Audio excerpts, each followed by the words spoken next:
We're here because free speech is under attack.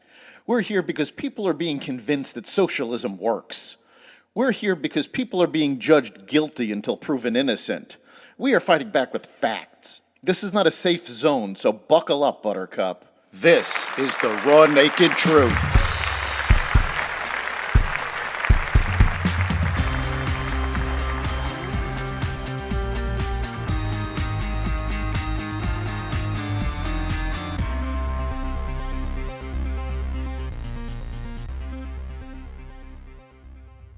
Chaos in Congress, a gag order for Trump, economic news, and more. Welcome to the Raw Naked Truth. I'm your host, Eric Lopkin, and here's the news you need to know.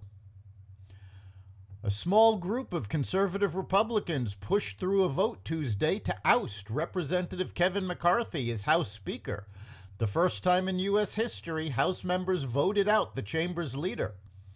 8 GOP hardliners, led by Representative Matt Gaetz, voted for the resolution to remove McCarthy, complaining that he worked with Democrats to pass a short-term spending measure to prevent a government shutdown over the weekend. Ironically, McCarthy's GOP critics also relied on Democrats to give him the boot in the 216 to 210 vote. Democrats had wrestled with how to vote. In the end, House Democratic leader Hakeem Jeffries told his caucus not to save McCarthy, claiming he was unwilling to break from MAGA extremism, despite the fact that it was McCarthy's willingness to negotiate with Democrats that caused the vote. Republicans have stated that Gaetz may be expelled depending on the results of his ethics investigation.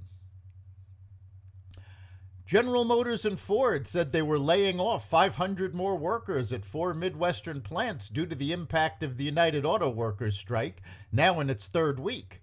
The UAW said it had presented GM with a new proposed contract, but the automaker said significant gaps remain. Ford is furloughing 330 workers at plants in Chicago and Lima, Ohio. GM is laying off 164 people at facilities in Ohio and Indiana. GM, Ford, and Chrysler's Stellantis last month laid off a total of about 3,000 employees. The UAW on Friday expanded its first simultaneous strike against Detroit's Big Three automakers to include another GM plant in Lansing, Michigan, and a Ford assembly plant in Chicago. New York Judge Arthur Engoron, who is presiding over Donald Trump's civil fraud trial, imposed a limited gag order on the former president Tuesday, ordering him to delete a social media post critical of the judge's law clerk. Hours earlier, Trump had posted a picture of Oregon's principal law clerk posing with Senate Majority Leader Chuck Schumer during a public event. Trump has claimed the case is a political witch hunt pushed by New York's Democratic Attorney General Letitia James. Engoron warned everyone involved in the case they would face serious sanctions if they smear court personnel.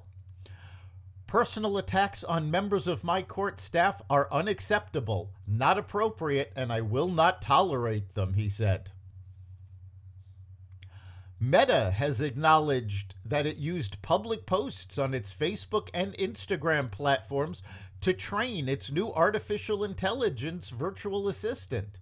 Meta President of Global Affairs, Nick Clegg, said that the company used only public posts and stayed clear of both private posts that were shared with friends and family, as well as private messages to train the company's AI bot, according to a report from Reuters.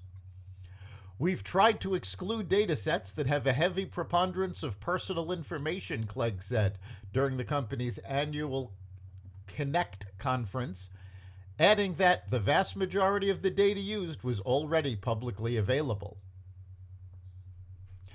U.S. federal officials on Tuesday announced criminal charges against 8 Chinese companies accused of supplying chemicals for illegal production of synthetic drugs, including fentanyl and methamphetamine. 12 executives also face charges. This was the Biden administration's second major wave of indictments against companies in China for allegedly providing Mexican drug cartels with drug-making chemicals. The Finnish drugs are fueling a U.S. overdose epidemic that kills more than 100,000 people a year. Attorney General Merrick Garland said at a Justice Department news briefing that the global fentanyl supply chain, which ends with the deaths of Americans, often starts with chemical companies in China. Despite these indictments, few results are expected. Former ESPN star Sage Steele torched the ladies of The View during her appearance on Bill Maher's Club Random podcast. During their lengthy discussion, they went beyond Steele's wheelhouse of sports to tackle things like politics and culture war issues. Maher floated the idea that she should be the contrarian voice on the liberal ABC daytime talk show. "You should be on The View," Maher said on Sunday's podcast.